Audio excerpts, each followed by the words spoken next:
नमस्कार, NDTV India में आपका स्वागत है। मैं हूं मनोरंजन भारती। आज चर्चा करेंगे आम आदमी पार्टी के सांसद राघव चड्ढा हमारे साथ हैं। दिल्ली पर भी बात करेंगे, गुजरात पे भी बात करेंगे और जो विपक्ष की एकता है उस सब पर भी चर्चा होगी।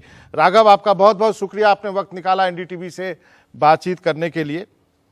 मेरा पहला सवाल ये है, बहुत शुक्रिया। मेरा सबसे पहला सवाल दिल्ली को लेकर के, आखिर दिल्ली में हो क्या रहा है? आप और बीजेपी लड़े, चलिए वो तो पॉलिटिकल लड़ाई है, अब एलजी साहब को ही आपने कटघरे में खड़ा कर दिया। देखिए, भारतीय जनता पार्टी ने तमाम जो एक संवैधानिक इंस्ट्रूमेंट्स होते हैं, चाहे वो लेफ्टिनेंट गवर्नर का ऑफिस हो, चाहे वो ईडी हो, सीबीआई हो, सारी चीजों का दुरुपयोग कर अरविंद केजरीवाल जी और उनकी तमाम जो सरकार है, सरकारें हैं, पार्टी है, उस पर छोड़ दिया है। और एक ही मकसद है कि केजरीवाल को खत्म करो। भारतीय जनता पार्टी को सिर्फ एक ही शख्स से डर लगता है, उस शख्स का नाम है अरविंद केजरीवाल। और आज क्योंकि आम आदमी पार्टी की और अरविंद केजरीवाल जी की लोकप्रियता पूरे देश भर में, कश्मीर से लेकर कन्याकुमारी तक, गुवाहाटी से लेकर गुजरात तक फैलती जा रही है, बढ़ती जा रही है, इससे भाजपा कहीं घबरा गई है, कहीं ना कहीं डर गई है, जिसके चलते आज उन्होंने अपनी तमाम एजेंसियां, सारे घोड़े खोल दिए हैं कि भाई कुछ भी करके अरविंद केजरीवाल को खत्म करो, आम आदमी पार्टी को खत्म करो। तो इसके लिए क्या एलजी को कटघरे में करना जरूरी है? दूसरी बात इसमें जोड़ना चाहूंगा, आपकी सरकार ने दिल्ली में विश्वास मत लिया, किसी ने अविश्वास जताया नहीं, फिर आप विश्वास मत क्यों ले रहे हैं? देखिए, भारतीय जनता पार्टी ने एक फंड बनाया है जिसमें कई हजार करोड़ रुपए डाले हैं। उन हजार करोड़ों रुपयों को इस्तेमाल कर ये देश की उन राज्य सरकारों को गिराते हैं, वहां विधायक खरीदते हैं जहां गैर भाजपा सरकारें काम कर रही हैं। चाहे वो महाराष्ट्र का आप उदाहरण ले लीजिए, कर्नाटक का उदाहरण ले लीजिए, मध्य प्रदेश का उदाहरण ले लीजिए। तमाम राज्यों के अंदर सरकारें गिराने के लिए और विधायक खरीदने के लिए संपत्ति का इस्तेमाल होता है। इस संपत्ति का इस्तेमाल करके आम आदमी पार्टी के विधायकों को भी खरीदने की कोशिश करी गई।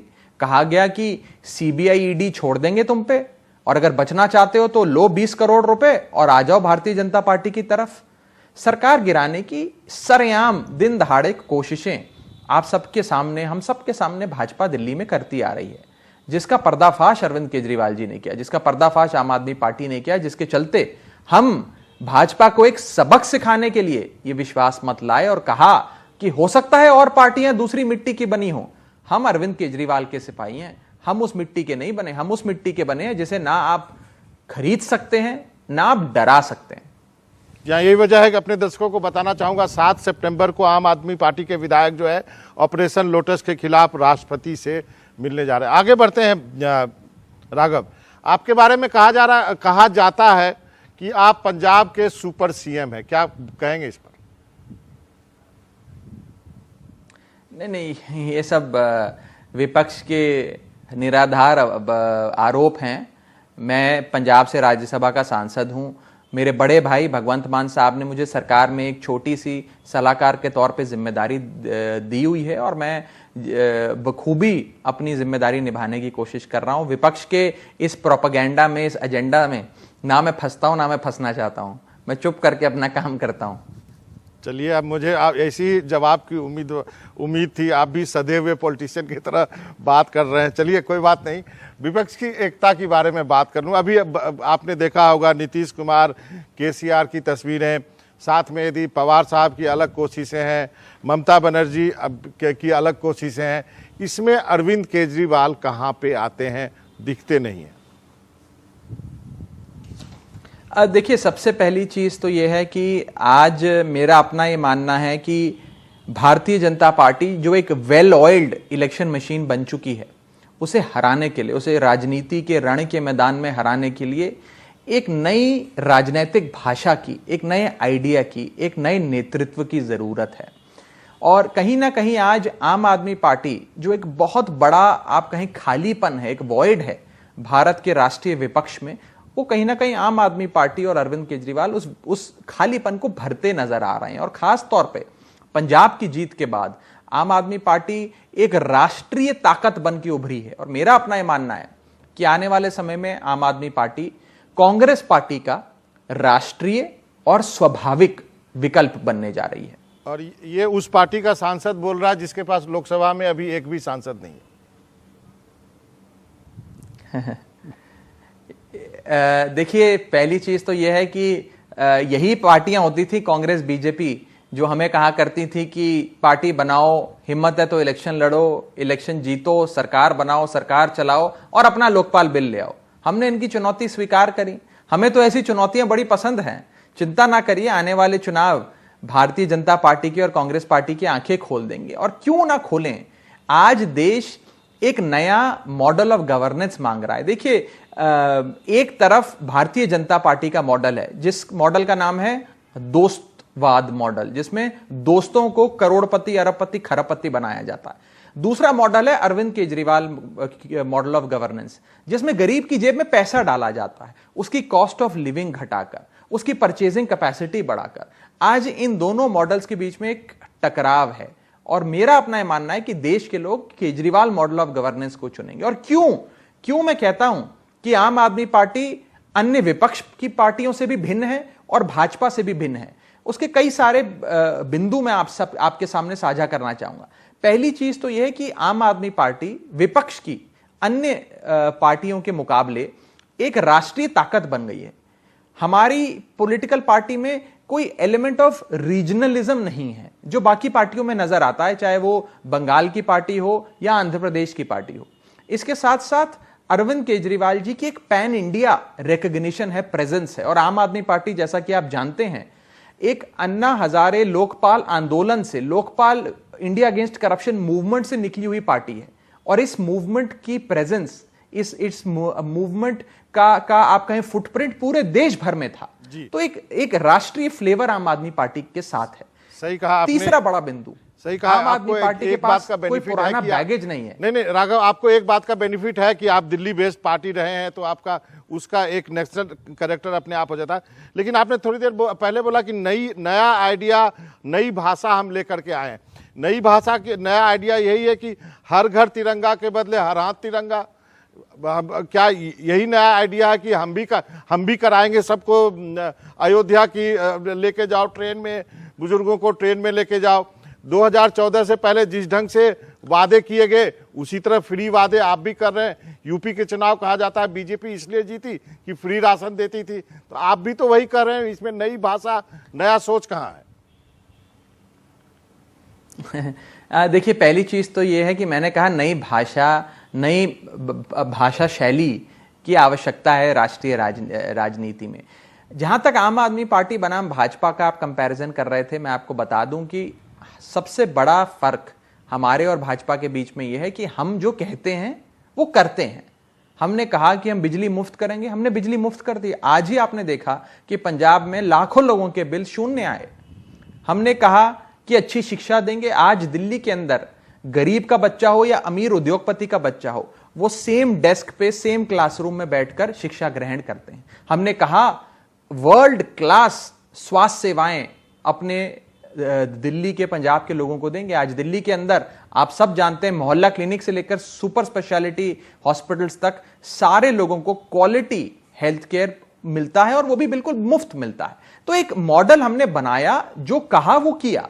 भारतीय जनता पार्टी की बात करें तो प्रधानमंत्री जी ने तो सूरज चांद सितारे के वादे करे थे कि मैं सब कुछ 2022 तक कर दूंगा, किसानों की आय भी दुगनी हो जाएगी, न जाने कितने घर बन जाएंगे, 15 लाख रुपए आ जाएंगे। हम ऐसे ख्याली पुलाव नहीं बनाते, हम ऐसे हवाई बातें, जुमले नहीं छोड़ते हैं। हम जो कहते हैं वो करते हैं। ये सबसे बड़ा फर्क है। और इसके साथ साथ मैं आपको यही बताने की कोशिश कर रहा हूं कि आज इकलौती पार्टी आम आदमी पार्टी ऐसी है जिसने भाजपा के इस मॉडल के सामने अपना गवर्नेंस का मॉडल रखा है, जिसमें इंसान की जेब में ज्यादा पैसा डाला जाता है, गरीब को गरीबी से निकालकर उसे एक इकोनॉमिक अपलिफ्टमेंट दी जाती है, जो आज कोई भी पॉलिटिकल पार्टी इस देश में नहीं कर पा रही है और भाजपा तो बिल्कुल ही नहीं कर पा रही है। तो इसीलिए मैं कहता हूं कि आज आम आदमी पार्टी की और अरविंद केजरीवाल जी की एक जो एक्सेप्टेबिलिटी है, एक लोकप्रियता, एक जन समर्थन है, वो कश्मीर से कन्याकुमारी तक, गुजरात से लेकर गुवाहाटी तक बनता नजर आ रहा है। और इसी का नतीजा है कि आज भाजपा ने ईडी, सीबीआई, उपराज्यपाल, न जाने क्या क्या चीजें हम पर छोड़ दी हैं कि आम आदमी पार्टी को खत्म करो, अरविंद केजरीवाल को रोको। एक ही नेता है जिससे भाजपा डरती है। नहीं, सही कहा उस नेता का नाम राहुल गांधी नहीं है, उस नेता का नाम अरविंद केजरीवाल है। सिंपल लहजे में लोगों को समझाएं तो फ्री किसी को अच्छा क्यों नहीं लगेगा। इंडिया में लोग तो पानी का बोतल भी है ना, वो भी बचा के रखता है कि इसको तोड़ना नहीं है, इसको बार बार यूज करना है। तो फ्री बांटो और वोट पाओ, ये आप पे आरोप है। नहीं, देखिए मैं हमेशा देखिए आम आदमी पार्टी का जो मॉडल है वो एक सोशल सिक्योरिटी, एक वेलफेयर नेट बनाता है हर व्यक्ति के लिए। हम कहते हैं कि एक सम्मानजनक जीवन जीने के लिए जितनी बिजली आपको चाहिए, जितना पानी आपको चाहिए, जितनी अच्छी एजुकेशन और स्वास्थ्य सेवाएं चाहिए, उतनी ही हम सरकार आप सबको प्रदान करेंगी। अब मुझे यह बताएं कि हम एक ऐसे देश में रहते हैं, और भारतीय जनता पार्टी से मैं खास तौर पर कहना चाहूंगा, जहां भाजपा के तमाम सांसदों को, तमाम मंत्रियों को 4,000 से लेकर 8,000 यूनिट प्रति महीना बिजली मुफ्त मिलती है। लेकिन अगर अरविंद केजरीवाल गरीब के घर में 300 यूनिट बिजली फ्री दे दें तो इनके पेट में दर्द होता है। भारतीय जनता पार्टी के तमाम मंत्रियों और सांसदों के घर पे हजारों लीटर पानी मुफ्त आता है, कोई बिल नहीं आता उनके पास। लेकिन अगर अरविंद केजरीवाल गरीब को 20,000 लीटर प्रति महीना दे दें तो इनके पेट में दर्द होता है। ये गलत है। और कोई दिल्ली या पंजाब इकलौता ऐसी जगह नहीं है दुनिया में जहां राज्य सरकार वेलफेयर स्कीम्स के तहत लोगों को एक सम्मानजनक जीवन देती हैं। यूरोप के कई देश हैं जहां पब्लिक ट्रांसपोर्ट मुफ्त है, जहां एजुकेशन मुफ्त है, जहां बिजली पानी मुफ्त है। नहीं, आप इस पे राघव, अभी सुप्रीम कोर्ट में सुनवाई भी हो रही है, आगे बढ़ते हैं। अभी आपकी प्रायोरिटी क्या है? गुजरात मुझे लगता है सबसे बड़ी प्रायोरिटी है, और लोग ये कहते हैं कि आप कांग्रेस को निगलते जा रहे हैं और अपना स्पेस बनाते जा रहे हैं बजाय बीजेपी को हार्म करने की। देखिए, ये एक ऐसी धारणा है जिससे मैं बिल्कुल भी सहमत नहीं हूं, और न जाने क्यों ऐसा माना जाता है। और शायद इसलिए माना जाता है क्योंकि दिल्ली में कांग्रेस की सरकार थी, फिर आम आदमी पार्टी की बन गई, और पंजाब में भी कांग्रेस की सरकार थी, फिर आम आदमी पार्टी की सरकार बन गई, तो शायद इसलिए ये माना जाता है। लेकिन मैं आपको बता दूं कि मैं आपको दिल्ली का उदाहरण देता हूं। दिल्ली में 2015 का विधानसभा चुनाव, जिसमें आम आदमी पार्टी को पहली बार पूर्ण बहुमत मिला, उस 2015 के विधानसभा चुनाव में आम आदमी पार्टी का सीधा मुकाबला भाजपा से था। आपको याद होगा उस समय भाजपा के दिल्ली विधानसभा में 32 विधायक थे, आम आदमी पार्टी के मात्र 28 विधायक थे। कांग्रेस तो दौड़ में ही नहीं थी। उसी हिसाब से 2020 का दिल्ली चुनाव आप ले लीजिए, दिल्ली का विधानसभा 2020 का चुनाव सीधा आम आदमी पार्टी बनाम भारतीय जनता पार्टी था। कांग्रेस का तो कोई अस्तित्व ही नहीं बचा दिल्ली की राजनीति में। तो यह कहना कि हम कांग्रेस का वोट खा जाते हैं, गलत है। आम आदमी पार्टी को कांग्रेस का मतदाता, भाजपा का मतदाता, फेंसिटर मतदाता सब वोट देते हैं, क्योंकि आम आदमी पार्टी एक नई भाषा शैली राजनीति की एक अंतिम का सवाल है, संक्षेप में जवाब चाहूंगा। चूंकि आपने कहा अन्ना हजारे का जिक्र किया कि अन्ना हजारे के उससे आंदोलन से निकली पार्टी, अन्ना हजारे का कल ही एक बयान देख रहा था मैं, उन्होंने कहा अरविंद जो है वो सत्ता के गुलाम हो गए। क्या कमेंट?